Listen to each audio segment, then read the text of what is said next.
is the creation of the euro. Now, the euro is a common currency which is used by a range of different European countries. Not all European countries opted into the euro. Britain was one notable country that opted to retain its own currency, which should hint at the value of actually retaining your own currency. So in hindsight, it looks like Britain did the right thing.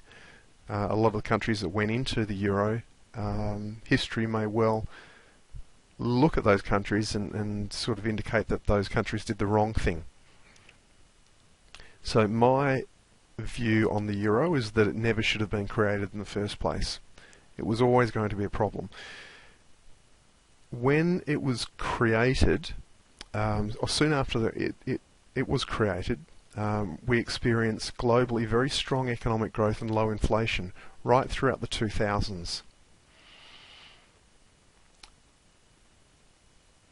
During that time, the problems associated with a common currency across a range of European countries wasn't really highlighted. It wasn't a problem, or it didn't create any major problems, because the countries in that European region were performing so well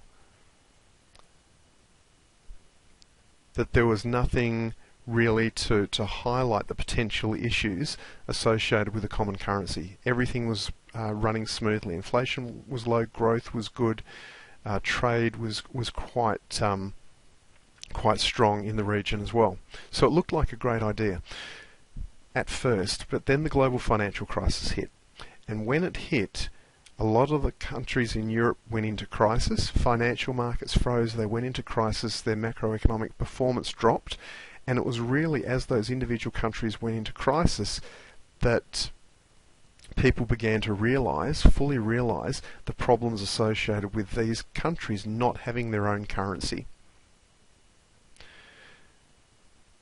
So in other words, the euro was a good idea until something went wrong. And what went wrong was the global financial crisis and the flow-on effects to the macroeconomic performance of the countries in the euro area. So what are the benefits of a single currency? Now, in Australia, for example, we do have a single currency across Western Australia, Victoria, New South Wales, Tasmania, Queensland, etc., etc. In the United States, they have a common currency across all of their countries. Sorry, all of their states, all 50 states.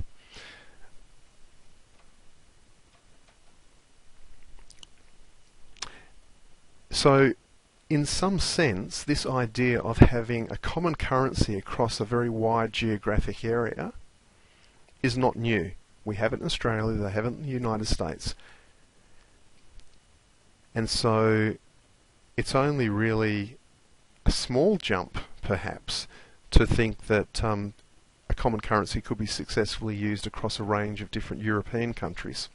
So what are the benefits? Well, first of all, one idea was that with a common currency, the rate of inflation would be lower, and there would be more price stability right across the euro area. Now, part of that was because there would be a single European central bank controlling the interest rates on the euro, and part of that was because the increased competition that the creation of the euro would generate would keep prices very, very low.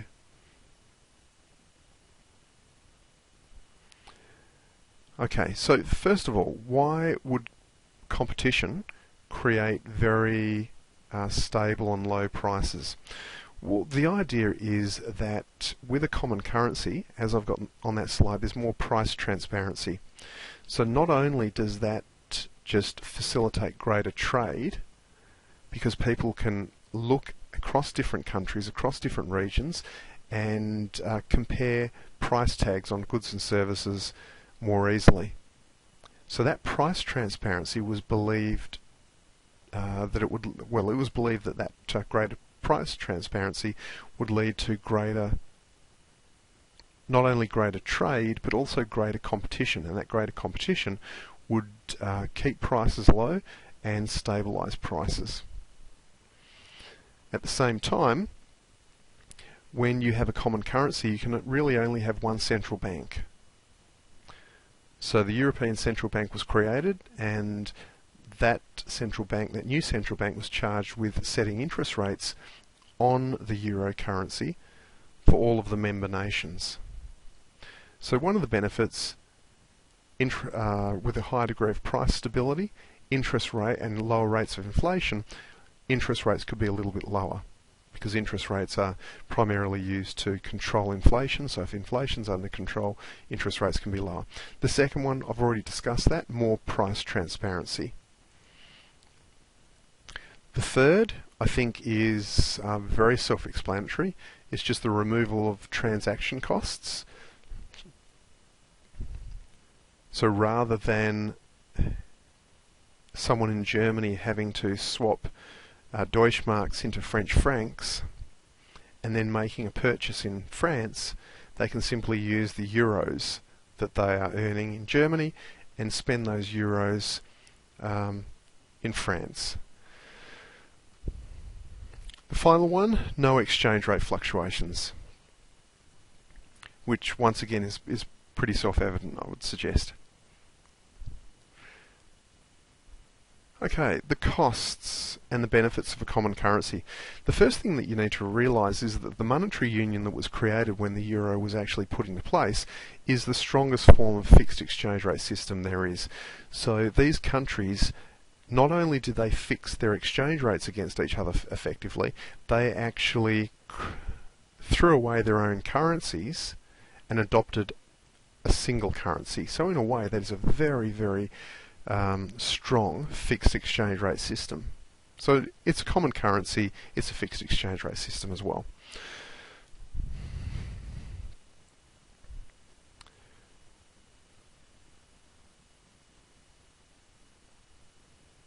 Okay, so the next, what have I got? The next slide there. So the rest of that slide I'll let you read. That slide there I will let you read as well. But right down the bottom I've got the question. Under what circumstances should two countries choose to adopt the same currency instead of choosing to have two distinct currencies, which is effectively what happened in the euro area. Rather than two countries, it was a group of countries that adopted a common currency. Robert Mundell, quite a well-known US economist, many decades ago did some work on optimal currency areas and came up with 3 conditions that need to be satisfied if a group of countries are going to benefit from adopting a single currency. The first is that the group of countries should not be hit by economic shocks that are too asymmetric. So for example, you don't want Germany booming and Greece in recession. Why not? Because with a common currency you only have a single monetary policy. As soon as you adopt a common currency, you have to have a single central bank and a single monetary policy. It's not as if you can have different interest rates on the same currency in 2 different countries. It doesn't make sense under a common currency such as the euro that Germany could be setting interest rates on short-term interest rates of say 5% and Greece short-term interest rates of 2%. That just doesn't make sense, because everyone from Germany would then want to start borrowing money at 2% from Greece. So it just literally doesn't work. You've got to if you've got a common currency, you've got to have a common interest rate right across all of the countries in the zone. So effectively a single monetary policy. Because monetary policy is controlling interest rates, you've got to have a single monetary policy. It might make more sense if you remember that monetary policy also involves controlling the money supply. So that's another element of monetary policy. One element of monetary policy is controlling interest rates, but the other element is controlling the money supply. And they are related. With more money, interest rates should be lower. So think about having a common monetary policy across the euro area in the following way.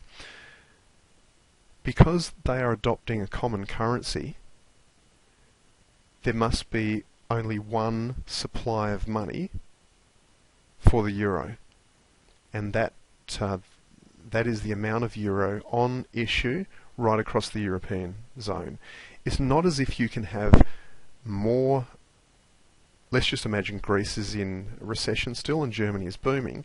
It's not as if you can inject more euro into the Greek economy to try to boost spending and economic activity there, and less euro into the German economy to try to slow down growth in Germany.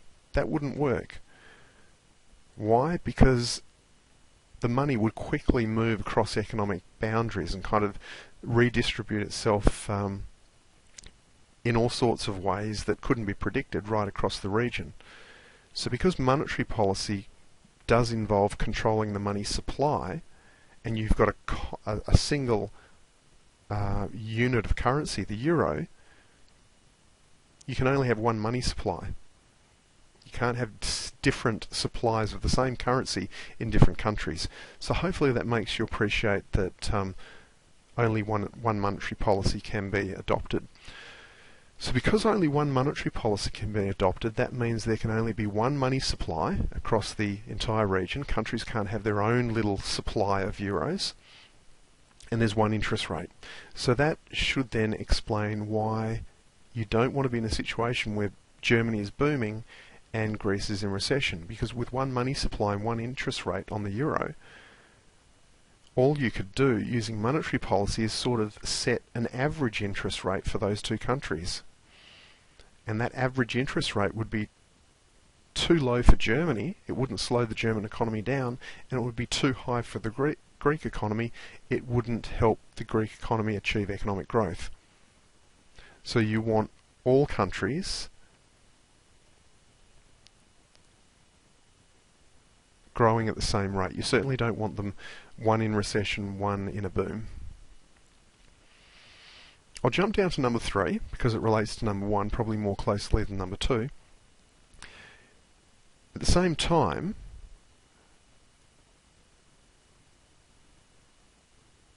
you've got to have some sort of centralized fiscal policy in place that will transfer money or resources from countries that are doing well to countries that are doing poorly.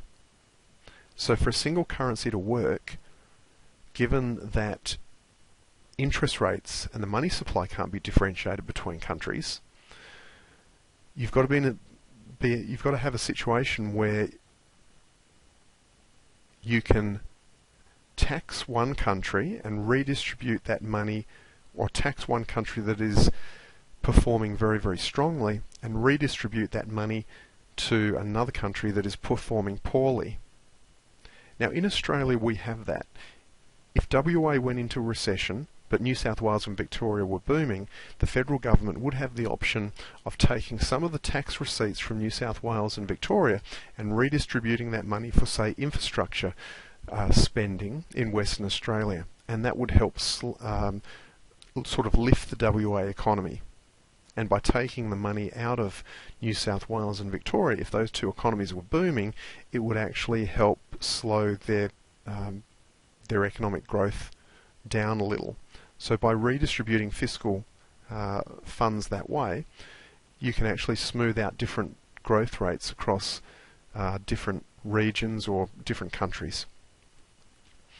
And then number 2, there must be a high degree of labour mobility and or wage flexibility within the group of countries, or if we're talking about Australia or the United States, the group of states. Why is number 2 important? Once again, it's related to the fact that you may have one country booming and another country performing poorly. Let's just imagine Germany's booming and Greece is performing poorly. With labour mobility, it would actually solve some of the issue that this difference in, some of the issues associated with this difference in economic performance. If Germany is booming, presumably they need additional labour. If Greece is performing very poorly, presumably they have surplus workers. Now, if there's a high degree of labour mobility, that means that those workers from Greece would move quite easily to Germany, and it would actually lower the unemployment rate in Greece and help the Greek economy to continue growing. Sorry, help the German economy to continue growing. The same with wage flexibility. It has a similar sort of an effect. If Germany is booming and wages can rise in Germany, that will slow the boom down, because rising wages means that the cost of production will increase, and that will actually slow down economic growth and profitability. At the same time, wage flexibility, if the Greek economy was performing very poorly, we would want money wages to fall in Greece. And with a fall in money wages, that would actually lower production costs, and firms would increase their profit margin. They would be able to lower prices a little bit if wages fell, and that would encourage consumers to perhaps buy a little bit more.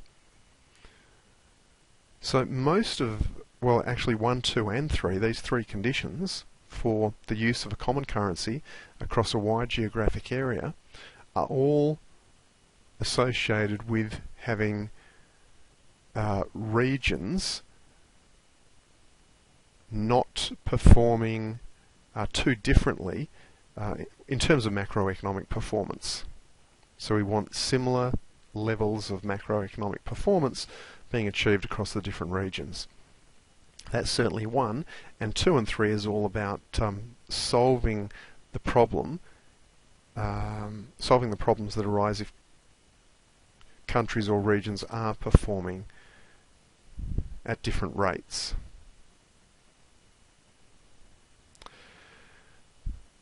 Okay, so the next thing we've got to do is look at these three conditions and try to figure out, are they satisfied in the euro area? And what I've got follows here. I've got criteria 1 and a lot of information. I've got criteria 2 and a lot of information, and then criteria 3 and a lot of information. So I'm going to let you read through these slides that follow yourself, but I'll just go back to these three conditions and talk about these three conditions for Australia and then for Europe. So let's consider Australia first. Is Australia a candidate for an optimal currency area? That is, can Australia effectively use a common currency? Okay, let's start off with 1. Does Australia satisfy number 1? The answer to that is absolutely not. In the early 2000s, we had WA and Queensland going through a mining boom, and we had economic growth in Victoria and New South Wales struggling, mainly as a result of the very strong appreciation of the Australian dollar as a result of the mining boom. So in Australia, we do not satisfy 1. Do we satisfy 2? Is there a high degree of labour mobility in Australia? Well, labour mobility is reasonable in Australia. So workers from Victoria and New South Wales will come to WA if WA is booming or the mining industry is booming, and people from WA to some extent will actually move to Melbourne, Sydney or Brisbane to find jobs. So we do satisfy the first part of number 2 in Australia. Do we have wage flexibility? Generally not. It's really beyond the scope of this course, but what that wage flexibility means is downward flexibility in money wages. And in most developed countries, money wages are not that flexible downwards. So explaining why money wages aren't that flexible downwards is really beyond the scope of what we're trying to do here. But if you are interested in working out why, just search on the expression nominal wage rigidity or reasons for nominal wage rigidity, and that will help you appreciate why wages can't actually fall. If they can't fall, then it makes it difficult for regions that are going through an economic downturn to actually get out of that situation. Because remember, with a common currency, there's only a single monetary policy. And what about 3 in Australia? Is there a centralised fiscal policy that will transfer money from one area to another or one region to another? Of course there is. In Australia, the federal government will do this. And I've already given the example of the federal government perhaps taking money away from a strongly performing New South Wales and Victorian economies and transferring that to, say, Western Australia, if Western Australia goes into a downturn. So because we really have the first part of number 2 and the third part of number 3, it does mean we can overcome the lack of wage flexibility and overcome the fact that we have economic shocks that are asymmetric in Australia. And so really, because of the first part of 2 and 3, it means that we can use a single currency in Australia quite effectively. Let's now consider Europe. Is Europe a group of countries that are hit by the same shocks? Or do the countries in Europe suffer from different economic shocks? That's just a fancy way of saying, are the business cycles of the countries in Europe aligned? Or do the countries in Europe get into situations where some countries are booming and other countries are in recession? Well, following the GFC, we've seen Germany and France in particular perform very well coming out of the other side of the global financial crisis, and Italy, Spain, Germany in particular, Italy, Spain and Greece in particular, having huge problems trying to achieve growth. So obviously, number 1 does not hold in Europe. There's many, many examples of some countries in Europe booming, other countries going into recession. And that's a problem because number 2 and 3 don't exist either, as I'll get to, but it's a big problem because they only have a single monetary policy. Now, with that monetary policy in Europe, you can think of it, take a step back.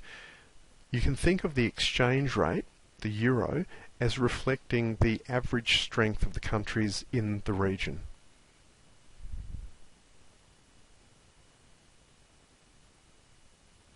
So hopefully that makes sense.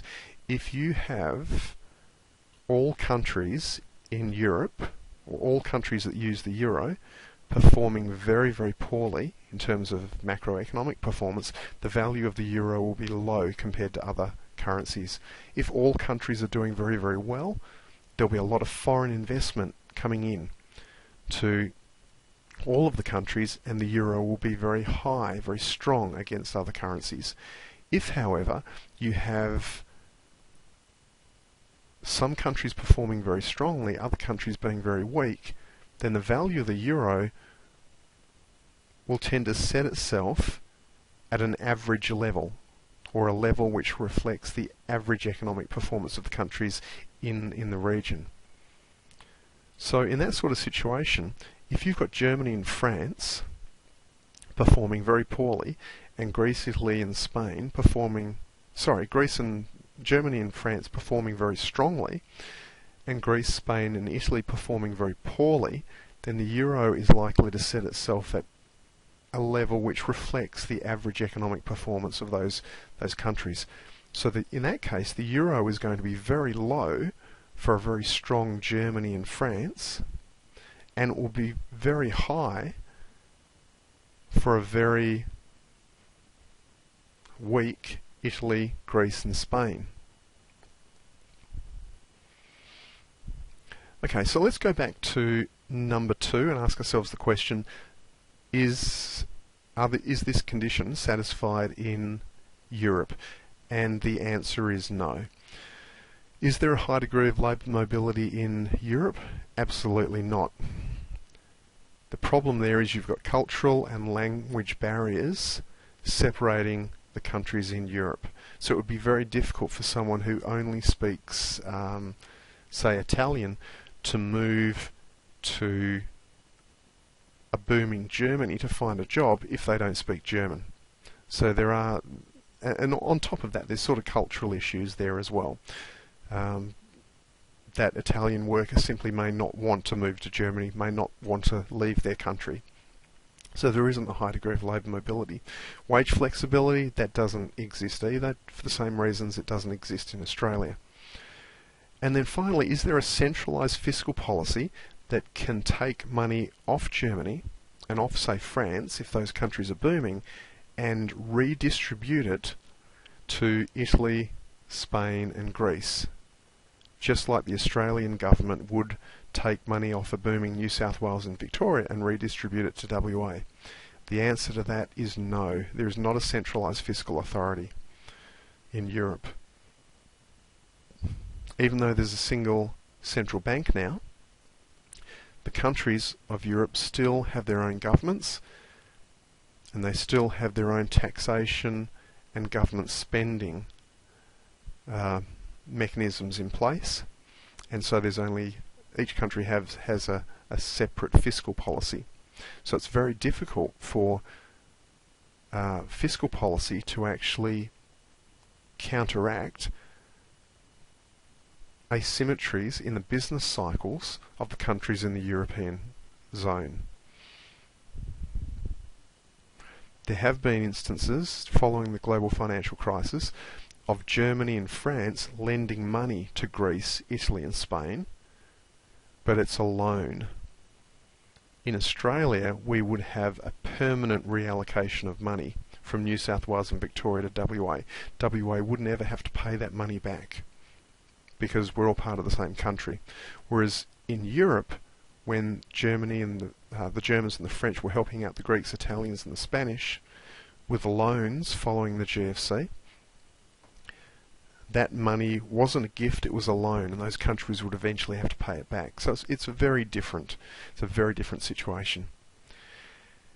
Now, at the time, after the GFC, a lot of people were talking about, or once Europe, and this is sort of going back, this is probably 2 to 3 years after the start of the global financial crisis, the countries in Europe were performing, particularly the southern countries, their economic performance was very, very bad. A lot of them were in recession, unemployment was high, and they were struggling to find a way out of the situation. If Australia went into a recession, the first thing that would happen would be that the value of the Australian dollar would drop. We would not be attracting foreign investment. In fact, money inside Australia would actually probably leave Australia and try to earn a better return in a country that was performing better. Both of those things, if Australia was in a recession, money not entering Australia and existing money that's in Australia leaving, would push the value of the Australian dollar down. That depreciation of the Australian dollar would then help boost our exports. It would also discourage Australians from buying imports because imports would be more expensive, and it would then encourage Australians to not buy imports but rather to spend that money on domestic goods and services. Now the problem with Greece, Italy and Spain just after the global financial crisis, when their economies were in such trouble, they didn't have the luxury of their own currency, which could be depreciated in value. So normally what would happen in say, a country like Australia that has its own exchange rate, not only would foreign investment money not come into the country and existing money flow out, but also the central bank would lower interest rates, and that reduction in interest rates would even further push the exchange rate down. But for the southern countries of Europe, they were, after the GFC, sort of locked into a situation where they didn't have their own currency anymore. So they weren't able to allow their currency to depreciate. They were stuck with this euro currency, and this euro currency was sitting at a level relative to other countries, i.e. the exchange rate of the euro, was sitting at a level which reflected roughly the average economic strength of the countries in the euro area. So by not having your own exchange rate and not being able to, or not having your own exchange rate, not having your own currency, and not being able to depreciate that exchange rate, these countries were really stuck. Italy, Greece, Spain, really stuck.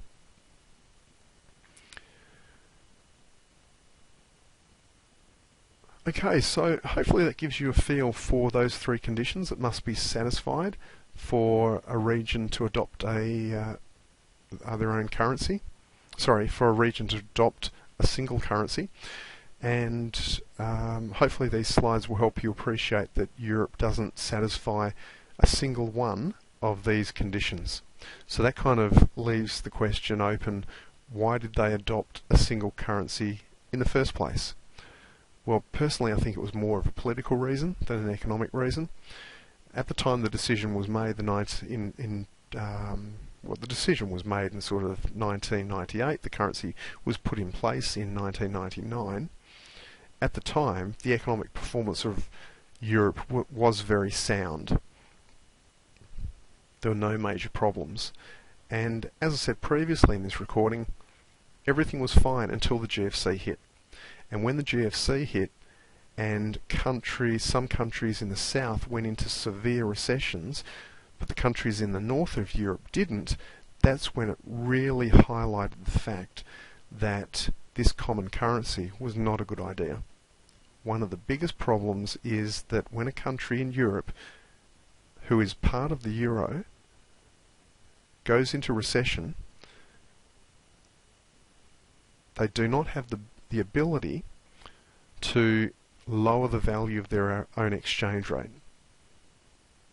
primarily by lowering their own domestic interest rate. First of all, they don't have their own exchange rate, and B, they don't have their own interest rate.